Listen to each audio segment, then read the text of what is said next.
So wait, that's called twinberry honeysuckle.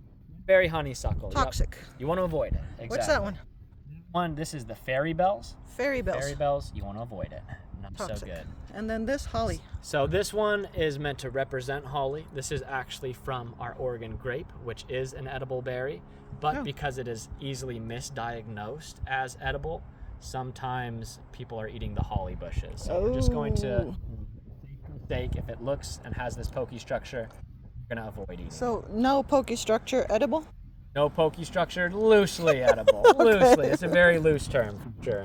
The other one that we're going to avoid, thankfully, there aren't many that are actually producing fruit at this time. The red ones? The red ones, yes. Yeah, so these are the red elderberries. I tried a few of them. They are palatable. Once again, you have to refine them and boil them down. You actually have a lot of medicinal properties inside of them, like elderberry is pretty good for you, but you can't just eat it right off of the stalk. They actually ferment on the stalk, and so usually around kind of the middle of July, we actually have a bunch of drunk birds flying around because they realize it has an alcohol percentage, and they'll actually eat it just to enjoy it. So we'll see drunk crows or robins kind of just lollygagging in the street, usually not paying attention to cars going by either. So it's all thanks to these ones right here. Oh. The ones that we can actually eat here. This is going to be the leaf from, this is a salmon berry. Oh, yeah. Salmon berry is very, very palatable. I eat them right off of the stalk. I couldn't find any that are actually producing fruit right now. It's but we know that one. You know that one? Okay. We've eaten bright that one. Orange berry, yes. You know what to look for. They're very dependent on butterflies as pollinators. And so one way that we can actually identify them, my demo is gone. But this will get us most of the way there. If you take its three-leaf structure and you bend down that middle leaf, the last two that are left over, they actually resemble a butterfly. No other plant that produces berries that has that same downward spike of a little bit of a leaflet that spurs off. So, easy identification tip, looking for butterflies out there. We also have the invasive Himalayan blackberry. These ones produce the most fruit compared to the trailing blackberry, which is native to Oregon. Trailing blackberry. Here we go. Much smaller system, much smaller spikes coming off of it. I saw tiny little blackberries.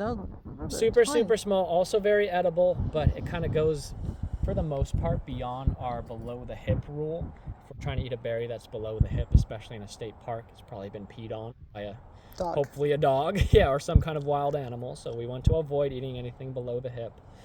These will climb up structures, trees, and lattices, so you can get lucky and find some that are around mid-chest height. Another one of my favorites is actually salal.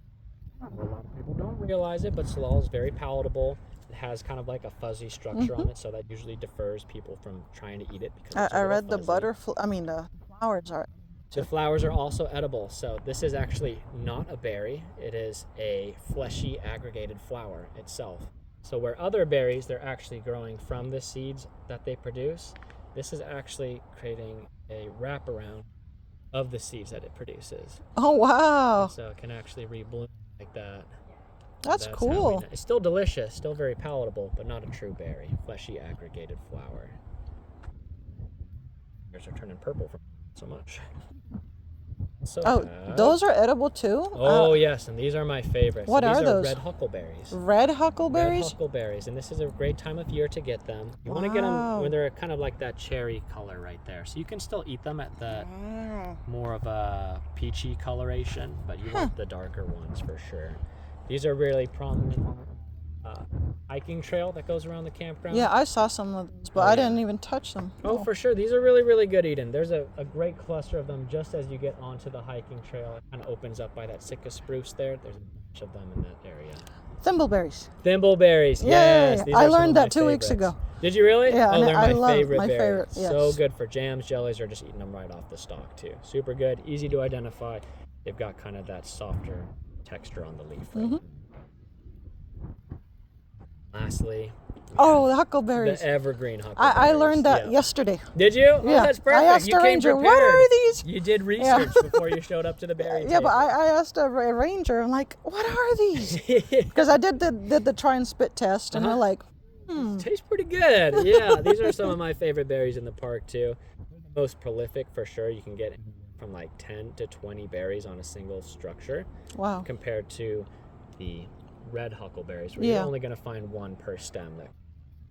Oh. Easier to forage and gather these. They mix very well together, as well as if you throw salal into the mix too. Oh, wow. Salal actually kind of binds them all together, makes it into a very, very dense jam, which is delicious. Okay. Wow. Cool. That's my berry spiel. Oh, thank you so much. You're so very Excellent. welcome. Yeah. Excellent. Oh, yeah, Alrighty. definitely feel free to go and forage some out there. Oh, But I'll again, I'll continue to try do go it. above the hip If you ever do a mushroom one, I'll be here. I would love to do a mushroom one. I would. That's what my sister studied in college. So Really? I have a fairly background. Yeah. We have a bunch this time of year too. People have been finding chanterelles as well as the red Chanterelles lobster over here? mushrooms, too. Wow. Yeah. Boletes, you'll see them pop up all over the place here too. But then there's also some non-edible ones. Usually they're pretty easy to identify. We've got violet web caps. Those are going to be just bright purple. It's a very easy. Aren't those a shrimp mushroom? Different than a shrimp mushroom. Yeah, shrimp mushroom. It's got more of like a pink coloration. Yeah, because to it didn't smell as much as a shrimp mushroom. Yeah, the violet. Let's see if I have a picture of it. Violet. Yeah, I saw some